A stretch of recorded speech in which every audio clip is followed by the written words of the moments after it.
Fala pessoal, estamos aqui nesse momento lindo para mais um papo sem enrolação. Você sabia que toda pessoa saudável é magra, mas nem todo magro é saudável? Isso mesmo.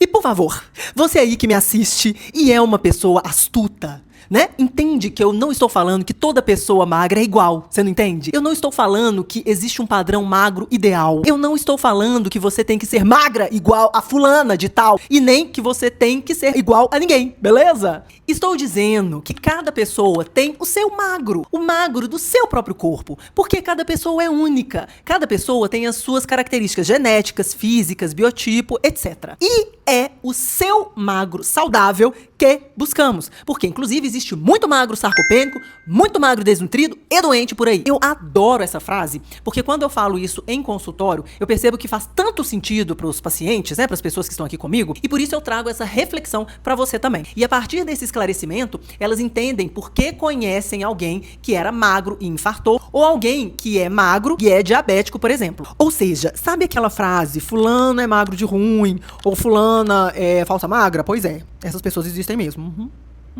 E fica mais claro também para você compreender por que a obesidade é uma doença e por que uma pessoa saudável acaba sendo mais magra. Vamos lá. A obesidade é considerada uma doença porque atende a critérios fisiopatológicos e clínicos claros, reconhecidos por sociedades médicas e sistemas de saúde do mundo inteiro. Não se trata de estética. A obesidade envolve alterações mensuráveis como disfunção do tecido adiposo, que é o tecido de gordura, inflamação crônica de baixo grau, que é aquela silenciosa, resistência à insulina, alterações hormonais como leptina, a própria insulina, grelina, cortisol e outros, disfunção mitocondrial e alterações do eixo cérebro, intestino, metabolismo. Ou seja, o tecido adiposo, que é o tecido de gordura, passa a se comportar como um órgão doente, secretando citocinas inflamatórias e hormônios que perpetuam o quadro da obesidade. E, ao contrário, quando a pessoa passa a ter hábitos mais saudáveis, como comer com qualidade e quantidade adequada, fazer atividade física adequadamente, dormir bem e por aí vai,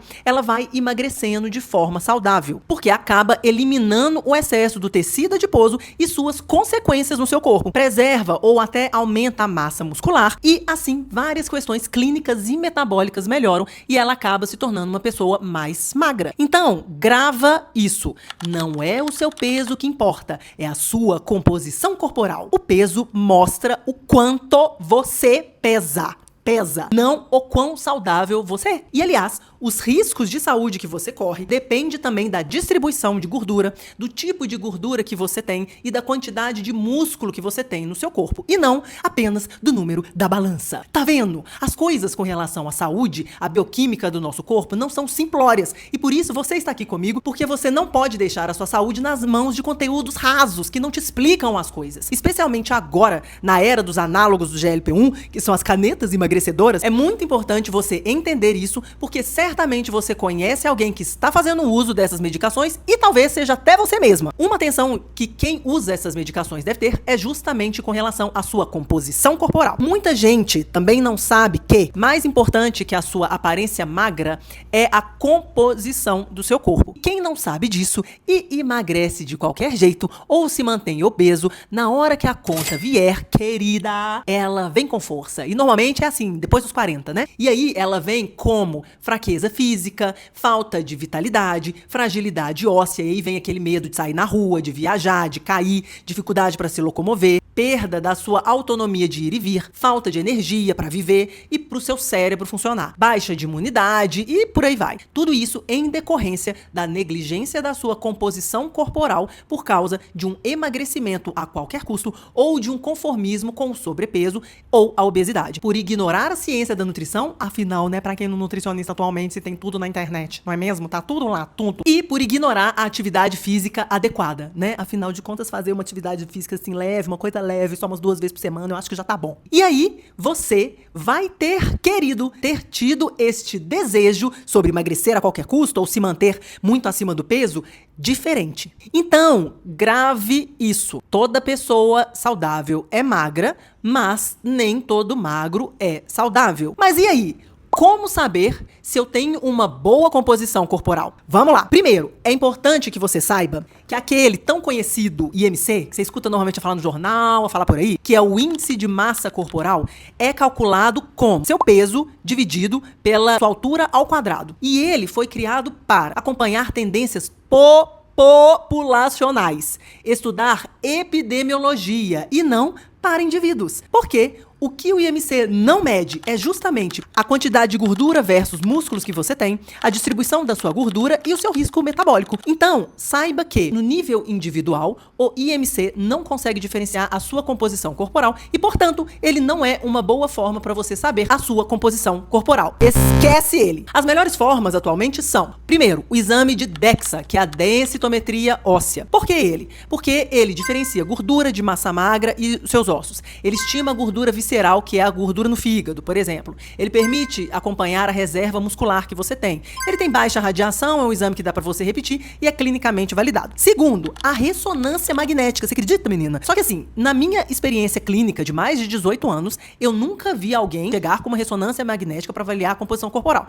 Mas é um padrão cientificamente aceito. Mas ele é bem chato de fazer, né? Enfim, então assim, nunca vi. Terceiro, a bioimpedância, que é aquela máquina que normalmente você pega nos sensores. O que ela avalia? Ela estima a sua massa de gordura, ela estima a sua massa magra, ela estima a sua gordura visceral e a sua água corporal. Pontos fortes: ela é acessível, né? Dá pra ter em consultório, ela é rápida, ela é útil para acompanhar a direção da mudança do seu corpo. Mas ela tem limitações importantes influenciadas por hidratação, ciclo menstrual, exercício, ingestão alimentar, e por isso é importante que quando você for fazer esse exame, você siga algumas orientações antes de fazer o seu exame para que ele seja mais preciso. E ela então acaba tendo uma baixa precisão absoluta. Quarto, a antropometria clínica, que é aquela das dobras cutâneas, sabe? Aquele aparelho que tá ali. Ela inclui circunferência da cintura, relação da cintura e altura, dobras cutâneas, né? Que é aquele aparelhinho com um avaliador experiente. Por que ela é relevante? Porque ela é muito útil quando bem executada e ela foi feita para o acompanhamento populacional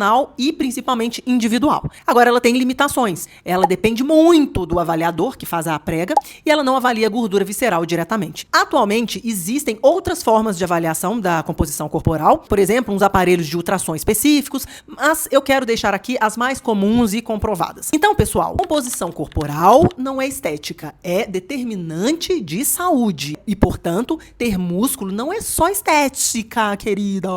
É como um seguro metabólico para você. Ter músculo significa ter um metabolismo mais ativo e protegido ao longo da vida. Ser magro e ter músculos está associado a melhora da captação e utilização da glicose que você come, menor fragilidade e risco de queda, menor risco de mortalidade por todas as causas. E envelhecer é igual a perder músculos, a menos que você lute ativamente contra isso. Pense nisso tudo, então, como um investimento contínuo na sua saúde e bem-estar a longo prazo. Promova a sua saúde e ela vai promover você. E agora, eu quero saber de você. Você sabe se é uma pessoa magra e saudável? Hein, querida? Você sabe?